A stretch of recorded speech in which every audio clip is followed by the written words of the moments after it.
Hello, everyone, and welcome to Handmade Hero, the show where we code a complete game live on stream. We have to, I guess we'll pick up something that we started doing on Friday, which I wasn't exactly sure how I wanted it to come out in the end. But basically, this week we probably are going to be mostly dealing with getting the front end to the renderer operating such that all of our kind of Z stuff that we want to do is shaking out nicely. We implemented our sorting algorithm, so our sprites are sorting kind of properly at this point, but we don't really have ways of doing the layer slices that we wanted to do because we kind of decided we want to put things into these stacks that are very specifically layer-based and have certain things happen to those layers independently, perhaps, of other things on the screen. So we kind of have to now go back to the thing that we were trying to finish originally when we kind of went off on the sorting tangent, which I suppose is not really a tangent so much as a prerequisite. And now we got to kind of finish that swath of let's try to get Z correct from from tip to toe, if you will, and figure out what that looks like, because we want to now be able to we have actual stuff, actual game stuff happening. We want all of that code now that we start building in terms of monster behaviors and rendering and all those sorts of things.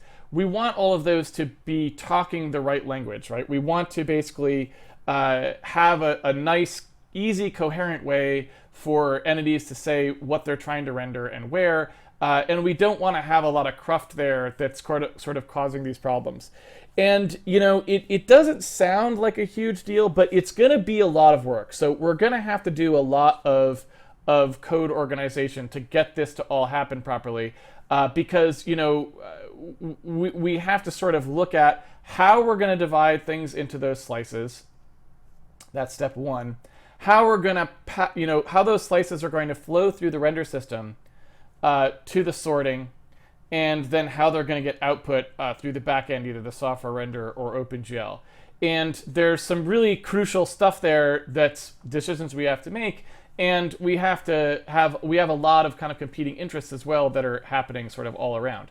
A very simple example is, we have a choice of where we do the sorting, for example. We could move the sorting into sort of more game code. Right now, the sorting is kind of more happens at the very end, right? We probably want to move that sorting up a bit. Why do I say we want to move that sorting up a bit? Well, if you look at what's going to be happening in our game code sort of going forwards, we definitely have this sort of idea that these slices are getting prepared and rendered separately, and we know in the game code what goes on each slice, and we don't necessarily need to expose all of that kind of machinations to the render layer, right? I mean, the render layer has to be implemented both the render layer has to be sort of implemented in two places. It has to be implemented in the software renderer and the OpenGL renderer. It's also something that kind of wants to be, sort of streamlined and performance oriented at the bottom level, so that we don't have a lot of weird complexity in there that we're not sure what to do with, and blah blah blah blah blah. So we don't really even know exactly where we want our sort to take place. We're also having to pass down these sort keys, right? And we have to store those for all of the things all the way through the pipeline. That is maybe kind of wasteful and not necessarily what we want to do. So there's really just a lot, it's a tremendously complex thing that we're about to kind of look into. And so I suspect it will be actually quite a bit of thought that has to go into how we do that correctly. So we'll start looking at that probably tomorrow, I'm guessing. Today, what I think we'll probably try to do is go into the code that we were looking at on Friday, where we were just experimenting to see what would we do, what's the thing that we would do if we wanted to make it so that a character or something could have a bunch of sprites that were in a pre-sorted order, and then that sort of collection as a whole just got sorted in, rather than having that collection be each individually fed into the sorter and get sorted as it normally would be using its sort keys.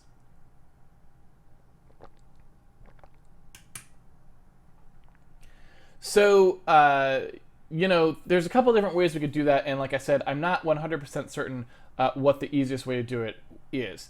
Now, what I sort of slowly kind of went down at the end of the stream last time, and you'll have to excuse this. This was from Saturday's little quaternion discussion for Midlow.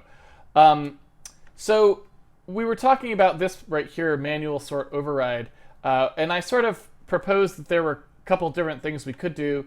And one of the things I pointed out was, well, we might not want to merge these things, And I was kind of going down this route of like, oh yeah, if we merge these things, we end up in a situation where we can just treat them all as one box, which is kind of nice and simple for the sorter. But then the question was, well, if you get things like this, do you really want those to be sorted as one single box? Because if they are sorted as a single box, you include a lot of overlap that you wouldn't normally include, and you're bringing a lot of things into the sort overlap region potentially that shouldn't necessarily be there.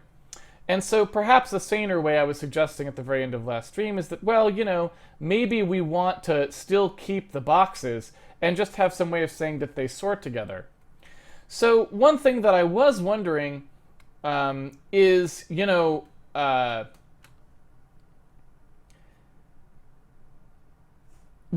we could do something a lot simpler that's kind of leaning on the sort key aspect of things, which is to say, if we had, a bunch of things that look like this, and they're all supposed to form one coherent sprite where the order is predetermined, inside the sort key, we could just give them all identical sort keys, right? So basically, A, B, and C all have the same sort key, exactly the same sort key, right?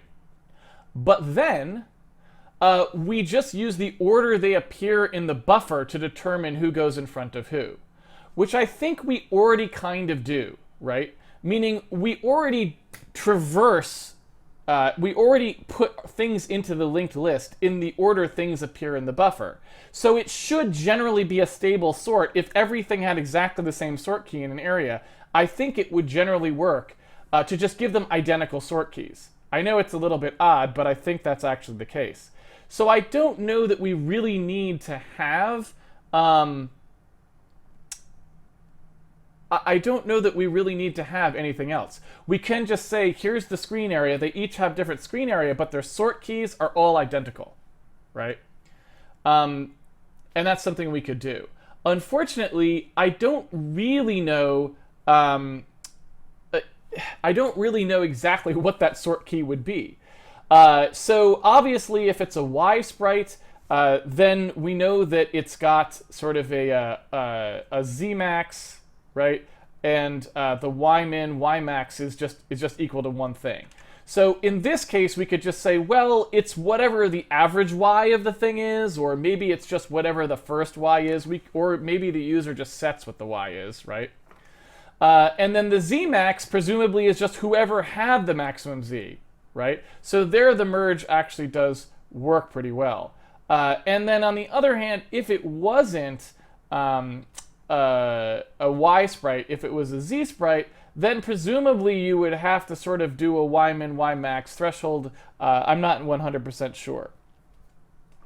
But either way, it seems to me like that may actually be easier than daisy chaining, because then if we don't do the daisy chaining, if we yank out the daisy chaining that I added in there, I was like, here's how we would do this.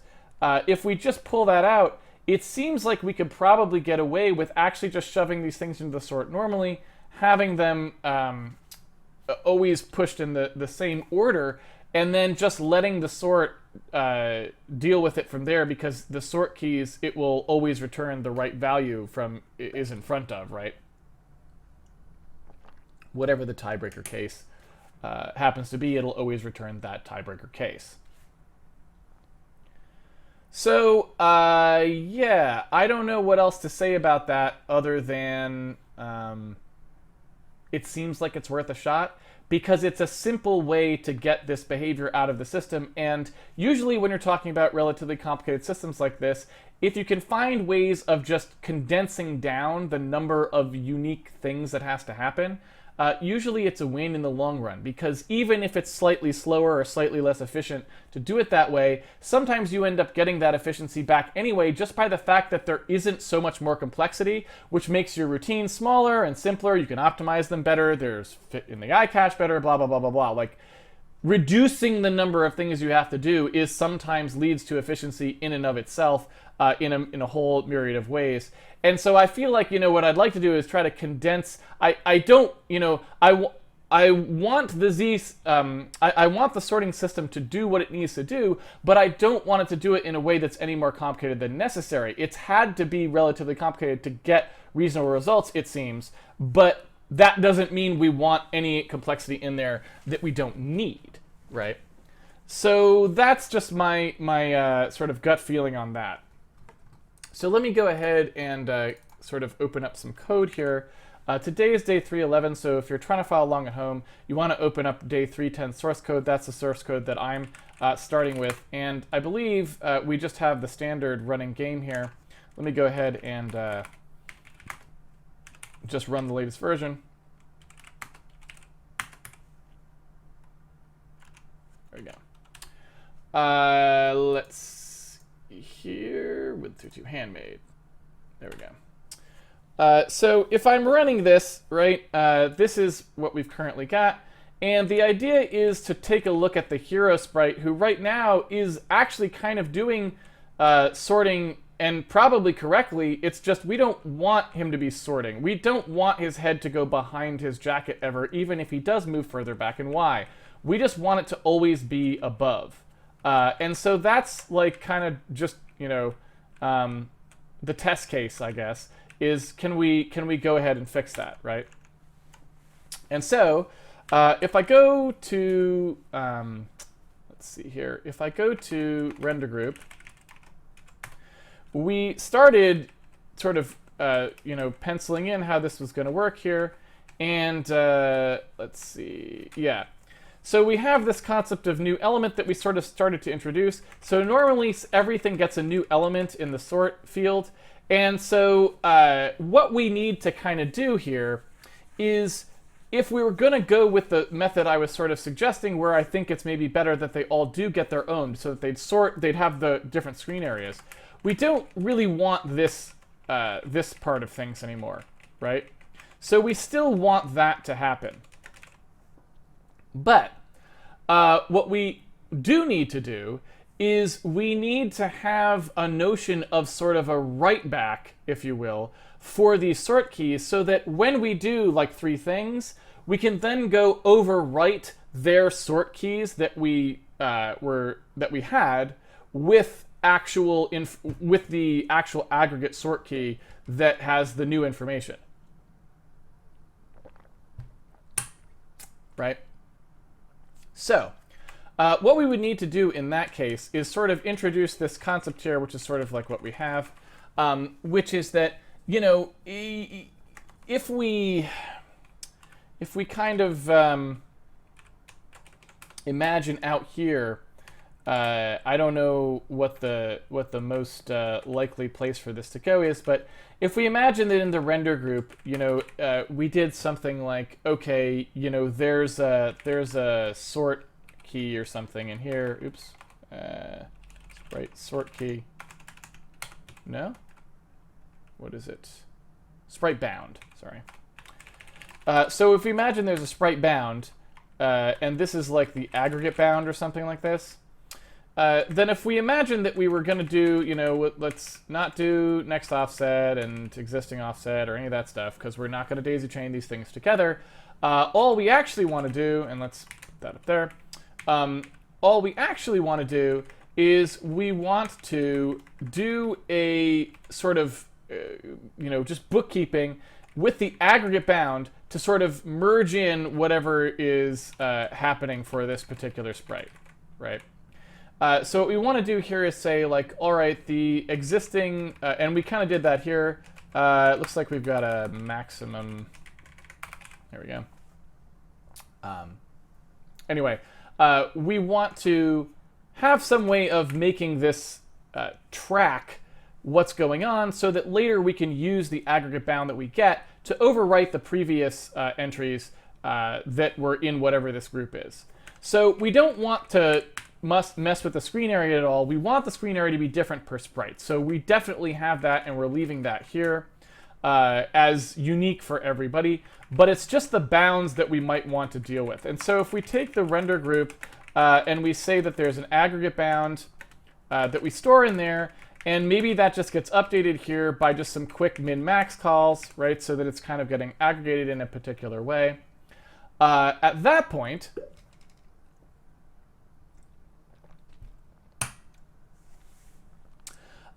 we maybe are in a position to help the user out of, to sort of make a little API that people who push these things on can use to make groups that would sort together, right? So let's take a look at what happens when we do a push bitmap call, right? Normally when we do a push bitmap call, we don't get anything back. And in this case, I think we're going to now have to start to return stuff, right? We're going to have to actually give something back because the user is going to have to be able to overwrite the sort key information that they created with new, they're going to basically have to, they're going to have to go sort of romp over some existing data with a new sort key after they're done, right? Because it's not until after we look at what the 3 sprites are or whatever that we would be able to actually have that sort key, know what the actual sort key should have been. So the question is, how are we actually going to do that? It's easy enough to just keep track of this here and to provide a reset call. So basically when you're about to push in a bunch of things that you want to be sorted correctly, or sorted in order with each other, you just go like reset the sort bound, and then that aggregate bound at the end after you've done all the sprites you wanted to do is, it's the information that you wanted is now in the aggregate bound and it's ready for you to use. The question is just how do you get back at the sort of at the sort keys of the things that you already pushed on. And so what I'm going to do here is, again, since I don't know, exactly what that should look like, I'm going to go in here to where we actually do our push bitmap calls, and every darn time I go there. Used to be there, but we moved it out to entity. So you can see us kind of doing our piece index thing where we go through each of the pieces that's in an entity and we push a bitmap on for it. And so, right here would be a totally reasonable place for us to go sort of do that, that marking that these things are supposed to be the same sort key, right? But the question is just, how do we actually do that? And I'm not actually sure how we should do it. It's kind of tricky, right? It's a little bit nasty, and actually reminds me this should be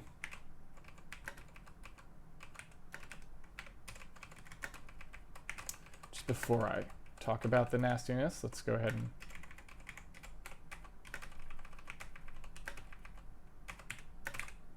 all right.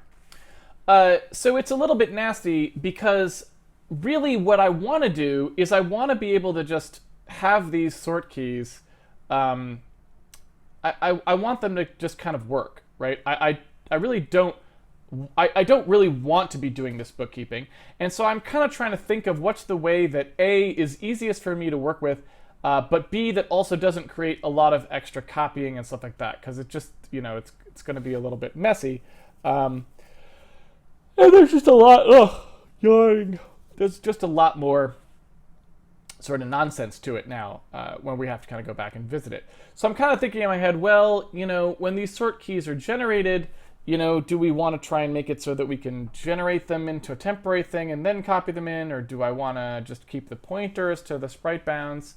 And so my guess is like, well, since we know this is highly structured data, I'm thinking that maybe what we do is we just take advantage of that highly structured data and just do a really simple, like, sort of known right position kind of an approach, right? So rather than storing the pointers or having it return values or anything, since I know I pushed, n bitmaps on here, what I kind of want to do is just say, okay, let's go ahead and have those piece indices. Let's go give each of them the correct aggregate sort key. So I want to do something like begin aggregate sort key, where I say, oh, and you know what? Now that I think about it, we could do this without even having the user. Oh, this is okay. This is suddenly starting to be good. Suddenly, the brain is starting to kick in. Some days you feel old, and then you get a little like, you're like, oh, I'm not totally useless yet. So anyway, I could do a begin aggregate sort key here on the render group. So that lets the render group know that that's what I'm doing. And then at the end, I could say end the aggregate sort key, and that would overwrite kind of all the things. And I think I can figure out a way to do that that's actually relatively clean. I think we actually won't have that much trouble with that now that I think about it. I was thinking that one might be kind of complicated. Now that I think about it, it really won't be. It's going to be pretty simple. So the only question is how much does the user need to tell this thing in terms of manhandling the sort key? One way to do it would be to not have any intervention at all. So basically, it would just use the min, max, whatever kind of stuff, and it would do the right thing, right? But it's a little bit tweaky because, since we've got Z sprites, Y sprites, remember, if I send down 3 Y sprites, I want the result to all be a Y sprite. But if I'm just doing the minimum and the maximum of the Y min, Y max, or whatever it is, I'm going to end up with a Z sprite accidentally, because it will have created a wide in Y sprite out of these multiple sprites, which is not what I really want. I still want the thing to be a Y sprite. So the question is that something that we override? So do we say end aggregate sort key and pass the sort key here, and we monkey with the sort key? And if so, how do we monkey with the sort key? How do we want to monkey with the sort key exactly? Do we need information do we want to take our Y min, Y max from a particular person and make that be, I don't know. So that part is a little confusing to me. So I'm not really sure what we want to do there. But what I'll say is, at first, let's just do the begin end aggregate fully automated, and then we'll try to figure out how we're going to make it less automated as things go by. All right. So how would we implement this, right? Well, begin aggregate sort key, what I need to do is I need to first initialize this information, right? So my aggregate bound needs to be initialized to something that will allow me to store, and allow me to scroll, there we go, that will allow me to sort of keep track of the mins and maxes that I get. So what I'm going to do is the same trick we've done many times on Handmade Hero. I'm just going to give these guys, and I suppose, I don't know if we ever defined that. I'm going to initialize these guys to the worst possible values for whatever they are, so that literally anyone who happens to be involved will overwrite it, right? So I initialize the max to the absolute minimum value you could possibly ever have, so no matter who comes in, they will overwrite it, right? So you'll always be expanding. Okay. So, this would initialize that aggregate bound. So now, as you go, you'll get exactly what we wanted, which is of the sprites that you push after calling begin aggregate sort key, you'll just get all of that happening, right? I suppose there's another trick we could have done here. I don't know. No. All right, so I'm going to then do end aggregate sort key, and you can see why this one needs a little bit more information. What we need to do here is we need to loop over all of the sort keys, and then we need to assign them to our, we need to overwrite them with our aggregate bound, right? So our aggregate bound, we need something that's going to be like sort sprite bound entry here.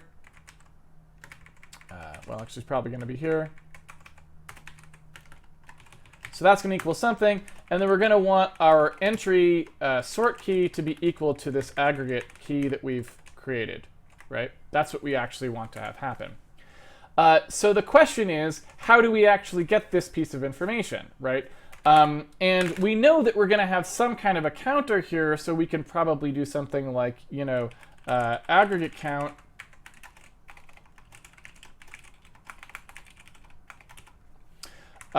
So it would be, you know, index equals 0, index, you know, less than aggregate count, plus index or something like this, where we're looping over some understanding of what the aggregate count is, and we just initialize that aggregate count to 0, and every time we record a sprite, we would go ahead and make that aggregate count increase. Right? Okay, so when we're doing this begin aggregate, end aggregate situation, we've got that stuff happening. So then I've got, you know, aggregate count or something like this in here. And so if we compile this, right, hopefully we can get to the point where this is, what? We don't know what sprite bound is? Is that true? We don't know what sprite bound is. Apparently we don't. Apparently we don't know what sprite bound is. And that's a shame. So sort is there. Is sort not... Oh my. Is sort not included anywhere in here?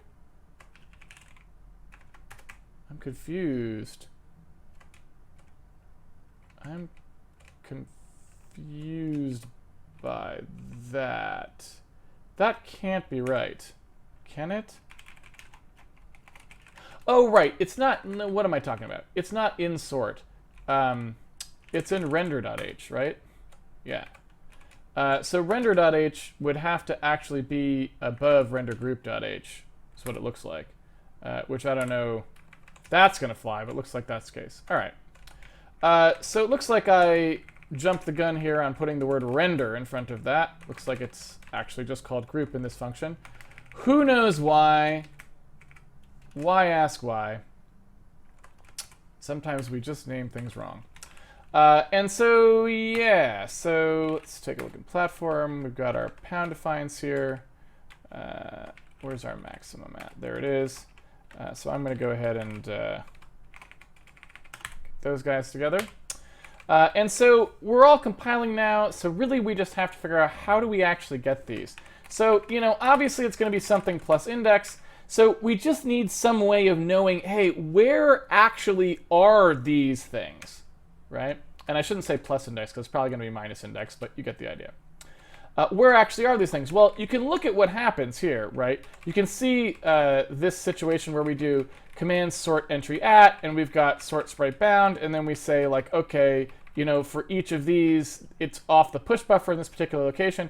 So we know that when we start one of these aggregates, we could say, well, okay, you know, the render group aggregate, you know, first aggregate or something, we know where it is. We know exactly where it is, right? It's here.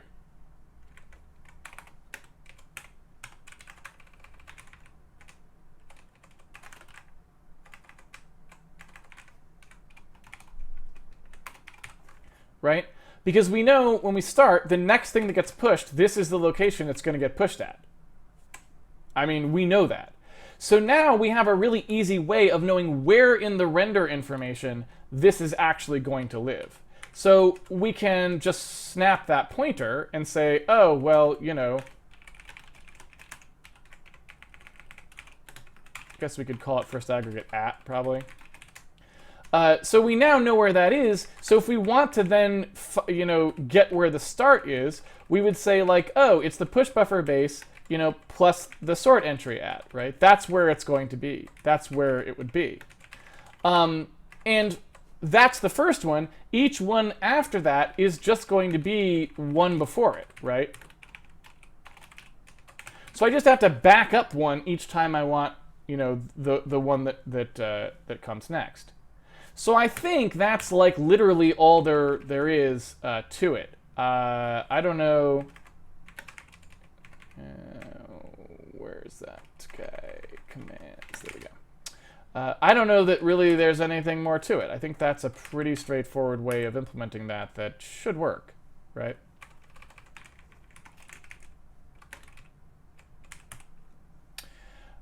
So yeah.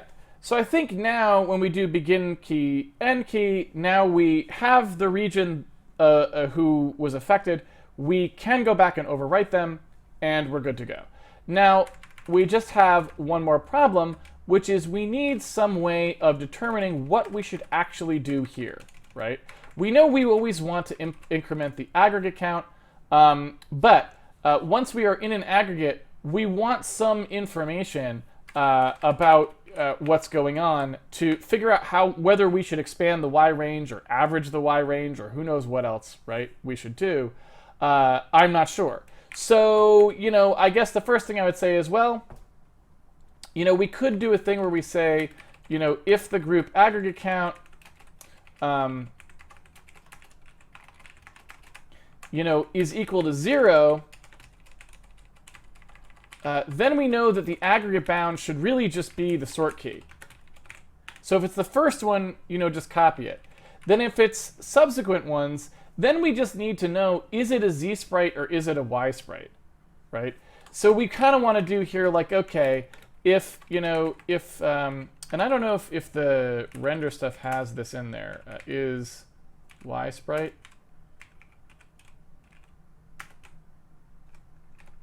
This is in front of. Yeah, and so you can kind of see, like, this is the test, right, for whether something's a Z sprite or a Y sprite. So we kind of want, like a thing that's like, is Y sprite.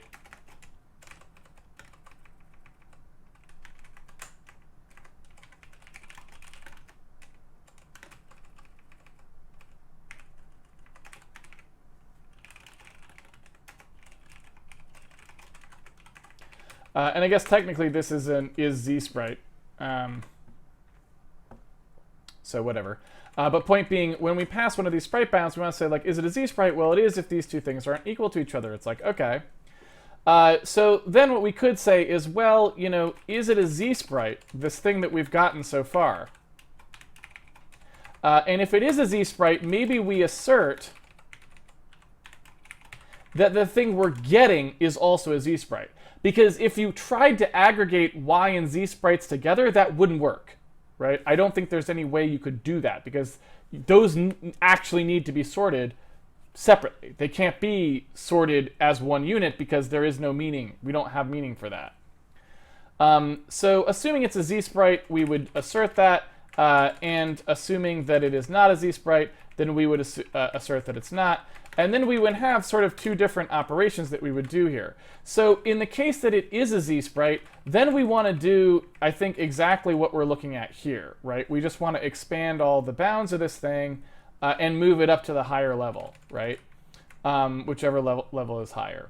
In the case where it's a Y sprite, I think, probably we just don't do anything to the Y bounds. Because it's like, well, you just figure wherever your first Y was, that's where we'll assume you are. Now, maybe later we find we want to do something more complicated than that, but at the moment, who knows?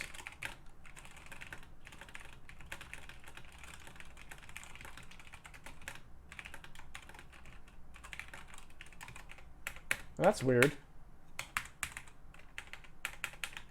I wonder why the indentation isn't working there. It's been a while since I've seen a indent bug in 4Coder. Huh.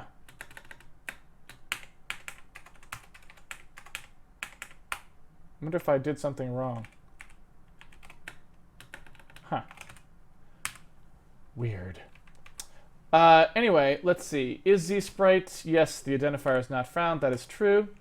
I gotta put that guy up in the H file where people can see him. So yeah, so that is the aggregate sorting. Now we got to go through and make sure that we're actually doing this correctly, but we'll see. Okay, so our assert fired there. Oh,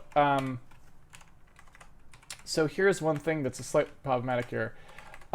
Is I suppose since this is operating all the time, when we're doing aggregation, I guess I don't know we kind of need some way to say that we're not aggregating, so that we won't do any of this in the cases where we're not supposed to be aggregating, for lack of a better term.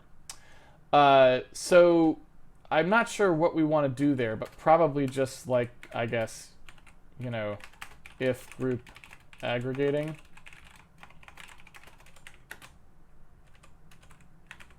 Something like this. And then when we take a look at the render group, we just have to have in there somewhere, there has to be a aggregating.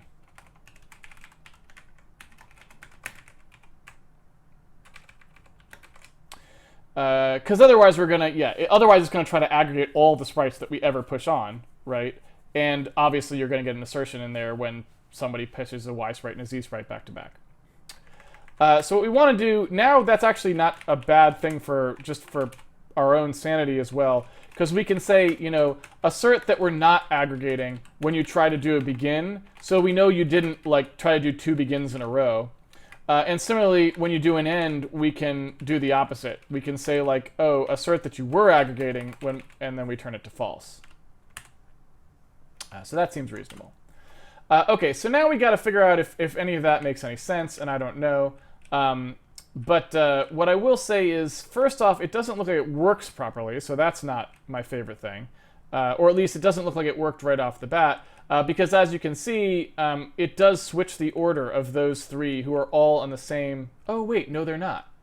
I lied. Those are actually 2 separate entities right now. We're not sending them down as aggregate. So the question is just, does the torso and the cape ever change? And it looks like they don't at the moment. So for all we know, this actually is working okay. And now we just have to make sure that the head actually gets aggregated on there somehow, right? Which right now we don't have really a clean way to do. But yeah.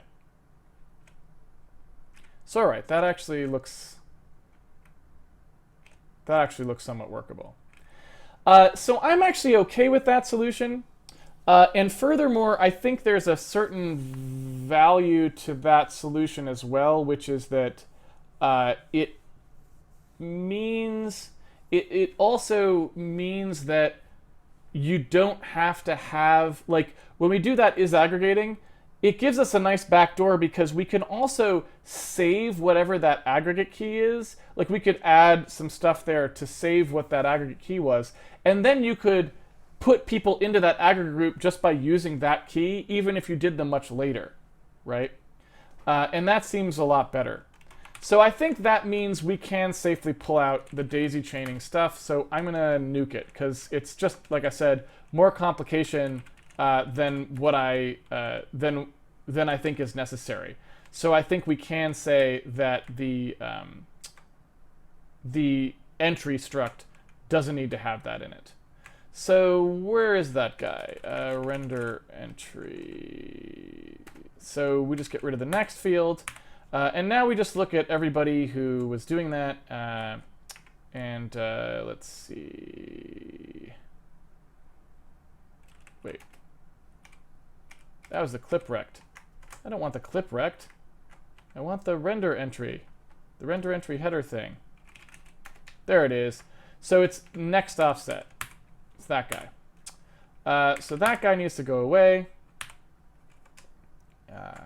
And now I think the while header offset stuff doesn't need to be here, right? Because it's only going to load one thing each time.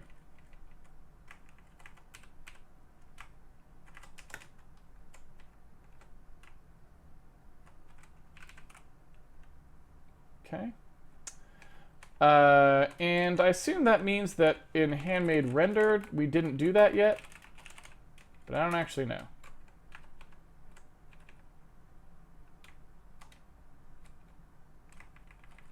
So let's see.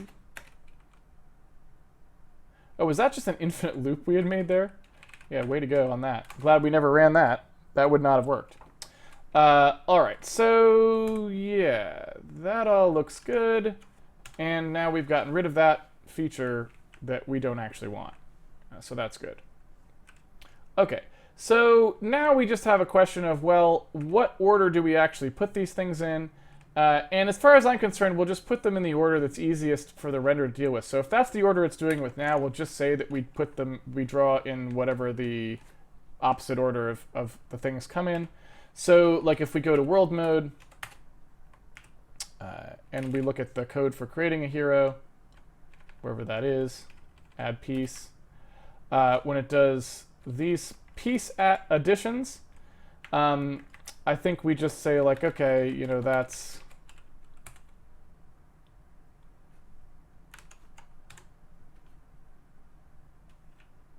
that. And now those should always be in that order. And they do appear to be. Okay. So now we can kind of move on to our second problem, which is more a problem for the entity system than it is for anybody else, which is how would we communicate something very tweaky and out of band, such as the head should always be over the body if they're together, right? It's kind of annoying, right? But you can see the artifact that I want to get rid of, which is just as the head moves behind where the body would be in Z, you get that nasty little glitch there, right? Where they pop. And so I need some way of articulating that, right? And that's going to be a little tricky. Now, I don't know, what have I got? I got 15 minutes. So I think even though we're not really looking at the entity system right now, like, right, we're supposed to be doing mostly sorting stuff, and this doesn't have a lot to do with the sorting, I kind of want to bounce back there and just see where I might put this or how I might make this happen. Because again, it might inform how the API shakes out on the render group side. And so I just want to see where that would go. In the meantime, I also am wondering, I think we added, so like some of these things, like this is just nonsense stuff here, right? These are just, I think these are literally just there for no reason other than to try and make the sorting work. So since the sorting actually works now, I think we can just get rid of those kind of tweaky nonsense values that were there for no reason other than sorting. Because now it just always sorts correctly since we're actually doing it semantically, and we know that we can just say like, hey, that's gonna be that way, and off we go. And so that's good. So yeah, so we know that that's all gonna be reasonable. Now, the thing that I don't know, like I said, is how to do the head. And the reason that I don't know that is because those two things happen separately. The head and the body are separate entities, potentially. And they don't necessarily know how to, how to find each other or whatever. So I guess my question is just, well, is that something that I should just hack? Is there a particular way that I should be doing that cleanly? And I don't know. My guess is that the easiest thing to do is probably...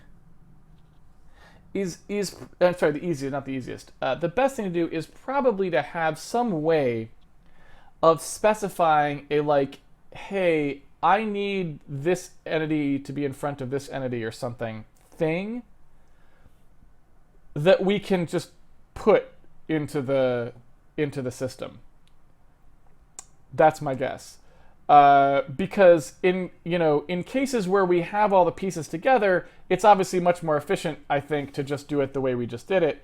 But in cases where we just have these weird special case things like, oh, maybe we want some code that says if this guy is standing on this thing, then make sure he's in front of it or whatever. If we've got that kind of one-off hacky code that we're sort of just doing when we want to patch up little weird 2D visual things that don't make any sense any other way, really. I'm not sure we want to have to do anything beyond just the basic statement of that should be true. So I don't know. Let's take a look. So inside brain, when we do execute brain, right, we've got our different brain types here, and we've got the brain hero. The brain hero is the thing that looks at, a bunch of stuff, probably the head, the glove, the body, all this stuff. And so it knows whether the body and the head are... It would know, it would be the place to go like, oh yeah, I know that, these two guys are together or whatever, but I don't know, so I just don't know how I want it to sort of signal this piece of information. Obviously, I can sort of put something into the entity structures to say, like, hey, when you go to render, make sure you do this thing. But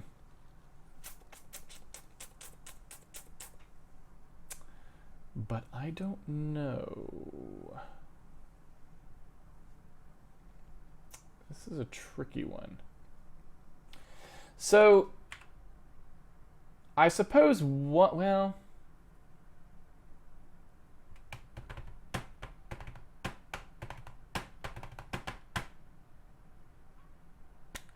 yeah. So if we, oops, that's not the function I want to be in. So if we come to the entity index, you can see as we run through here where we sort of do our updatable movement mode stuff and all that nonsense. When we come to do our rendering here, you can see this is the routine this is the part of the routine that's relevant, right? What we want to do here is say, oh, well, we want to have whatever the sort key is that comes out of this thing. We also want to romp over the head, the floating head entity, and anything that has to do with the head. We want it to get that sort key as well. And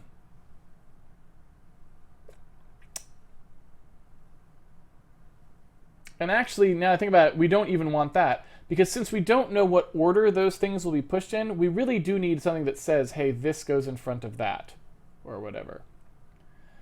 So.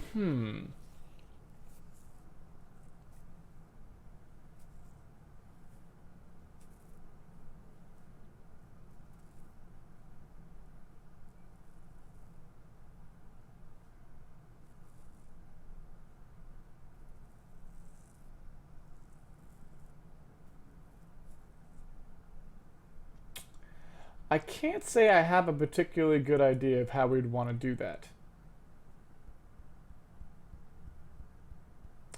The fundamental problem that I have with it is just that,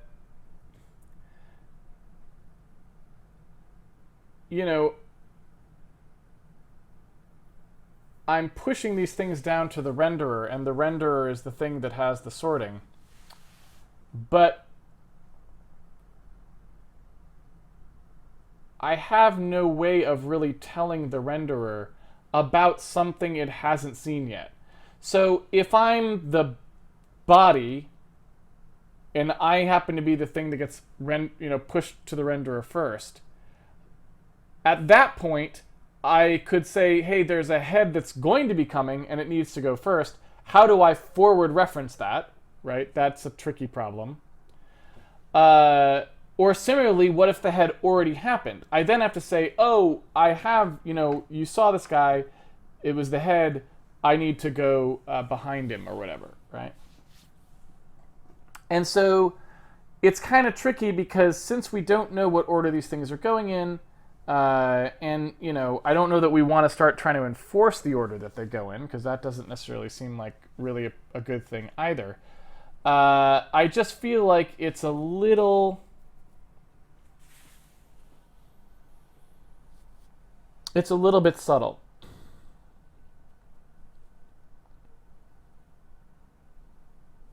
So if you think through, or if you look at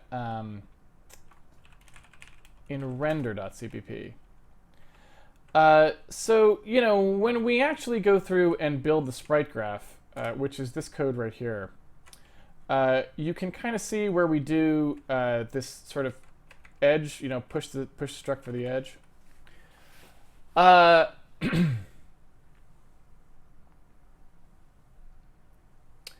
I would suppose that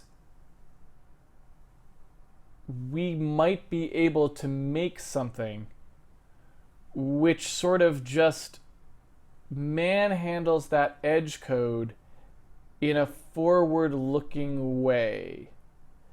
So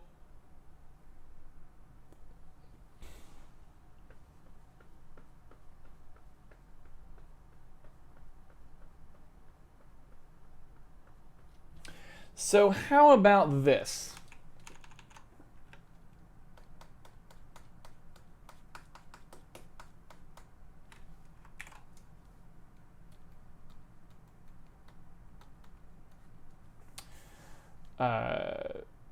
Manual edge specification.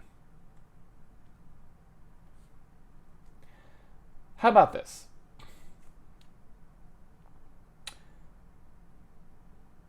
When we go to construct the edge graph, obviously we could do something where we have a sideband that's some information that's like manual edges, right? And in that list of manual edges, we would have like, you know, here's one and here's one. Two sprite, these point to like some sprite bounds.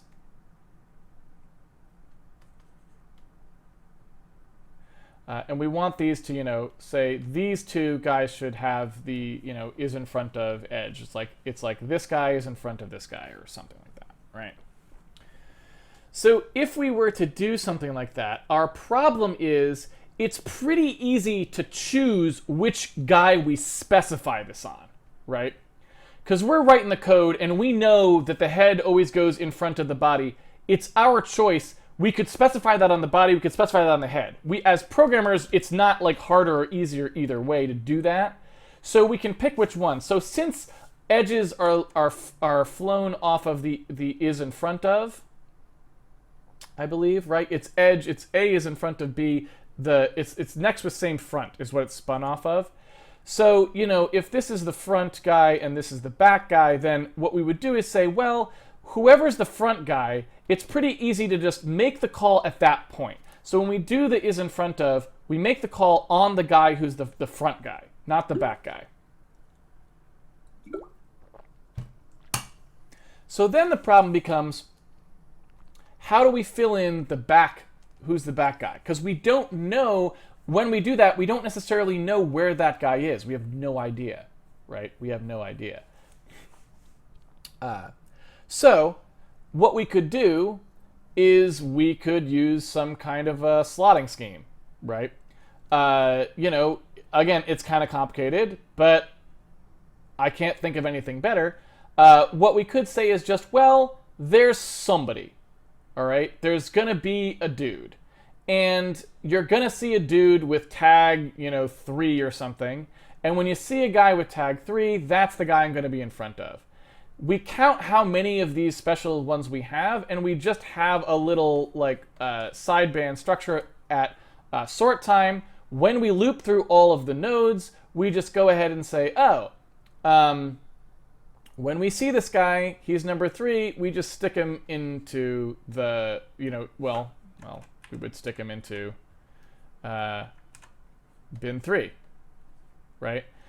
Then when we process this edge list, we just go and say, oh, we're looking for guy 3. Who is guy 3? He's this guy. Off we go, right? It's a little bit of extra bookkeeping, but I think it would work. And yeah.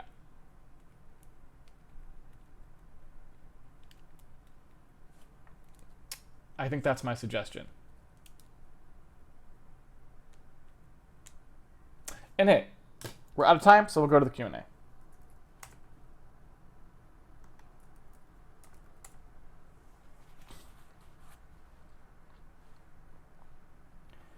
Q&A begins now.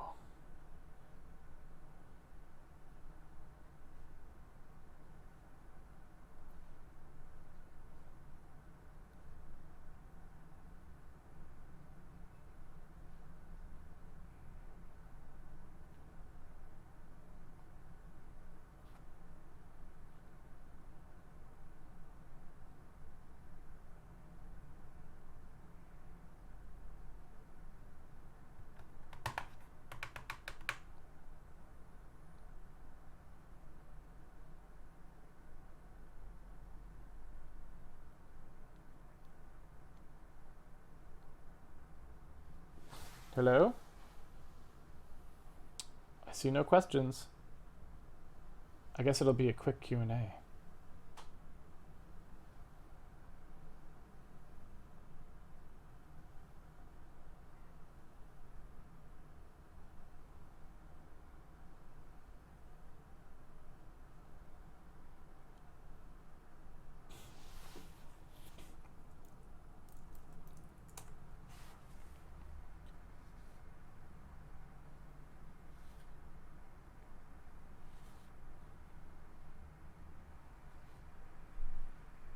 So literally no questions?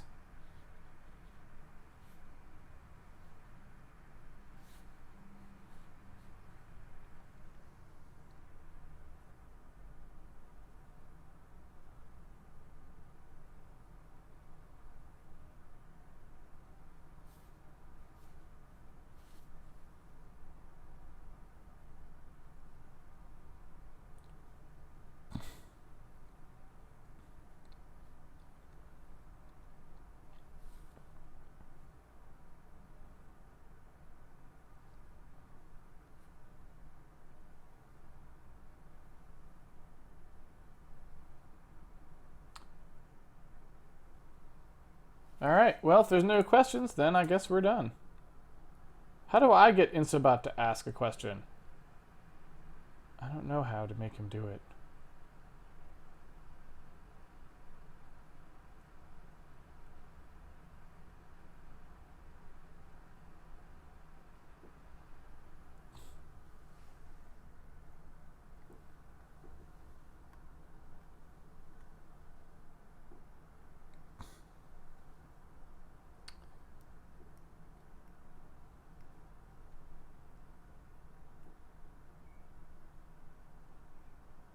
Yeah, Instabot's kind of a national treasure. What can I say? All right, let's close it down. Short Q&A was always fine. Thank you everyone for joining me for another episode of Handmade Hero. It's been a pleasure coding with you as always. If you would like to follow along at home, you can always pre-order the game on handmadehero.org. It comes with a source code, so you can follow along. We also have a forum site that you can go to ask questions, a Patreon page if you want to support the video series, a schedule bot that tweets the schedule at you, and an episode guide that you can use to catch up on past episodes. That's about it. I'll be back tomorrow, 5 p.m. Pacific Daylight Time. Until then, have fun coding, and I will see you guys on the internet. Take it easy, everyone.